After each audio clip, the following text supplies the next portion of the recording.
I apologize for that. I'm sorry about that.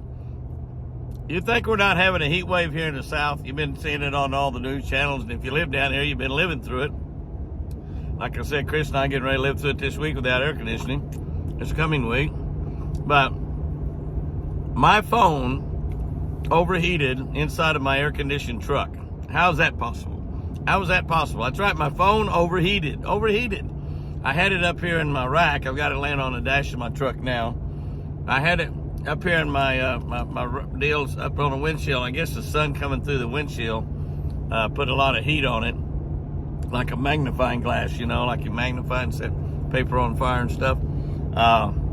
And it overheated right in the middle of the chat. Well, it wasn't in the middle of it. I was kind of close to the end of it, but it overheated. So anyway, I know that stopped abruptly. Those of y'all that stayed with me all the way through the end of that stopped really abruptly. So I had just mentioned that I'll be in Conroe, Texas, north of Houston, First Baptist Church Conroe, on I think that's a Thursday night, I believe, August 3rd, for the 20th annual Sportsman's Banquet.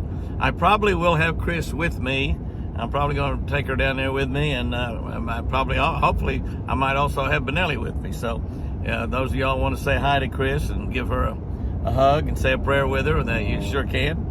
Those of y'all want to see Benelli and give her a little pat on the head, she would love that. I may have both of them. I know you can take a dog to a sportsman's banquet, even if it is in a church. So we're going to have a great evening down there. They're going to have prizes. They're going to have raffle tickets. They're going to have all kinds of door prizes and a great, incredible meal.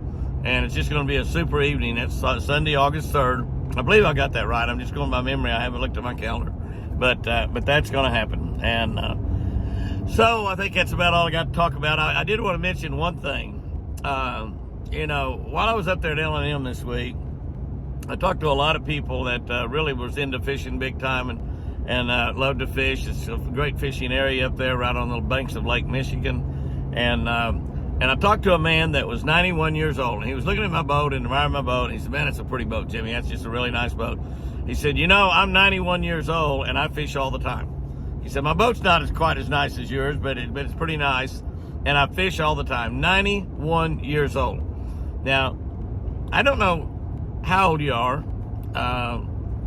and what shape you're in or not in, but unless you're in a wheelchair and can only use one arm like my beautiful Chris, you need to be out fishing. You need to get out fishing. You don't have to always go on a boat. You can go from the bank. There's lots of docks and piers and stuff around all over Oklahoma. I think they're that way just about everywhere. You can find a place no matter where you live. Nearly all the cities are built on rivers and navigation places and things like that. So no matter where you live, you can find time to go fishing. And like my buddy Richard Jean, the fishing machine, says, go fishing. It's good for you.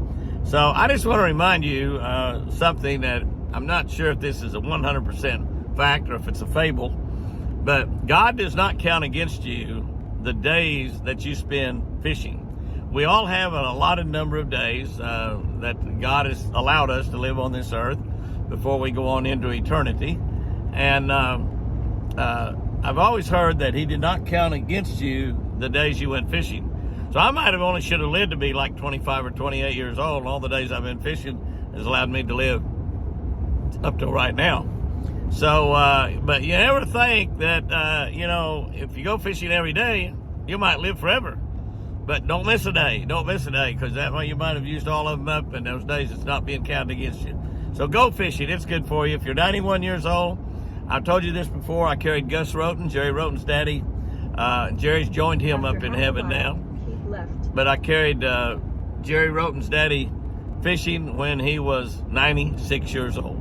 96 years old. About 6 months later, I spoke at his funeral before he went on to heaven. But it's incredible to get to carry a 96-year-old fishing. I've had a couple of you. My buddy Wayman Tisdale's son, Bubba, told me one time, he said, "Uncle Jimmy, I'll take you fishing when you're 96 years old." Bubba, I'm going to hold you to that. I'm going to hold you to that for sure, buddy.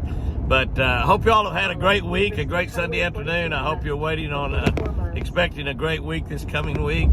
Chris and I are going to be at the ranch all week, and And we're expecting a great week and then a great birthday party next weekend. We're going to have a lot of cake and ice cream and kids and grandkids and great-grandkids, and we're just looking forward to that so much.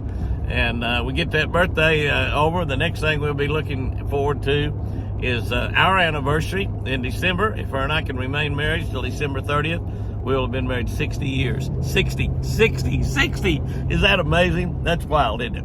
Guys and girls, go out there and have you a great one. I apologize for this. I apologize for this Sunday afternoon chat being this long. I apologize also for it being in two parts, but that my iPhone overheated in an air-conditioned truck. And it's nice and cool in this truck, I gotta admit. But I guess coming through that windshield up there, back on it, it was too hot. And I looked up and the temperature gauge was showing up there, and it said, you gotta cool this phone off before you use it anymore, dude.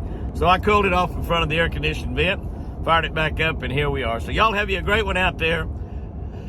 Smile at everybody you meet.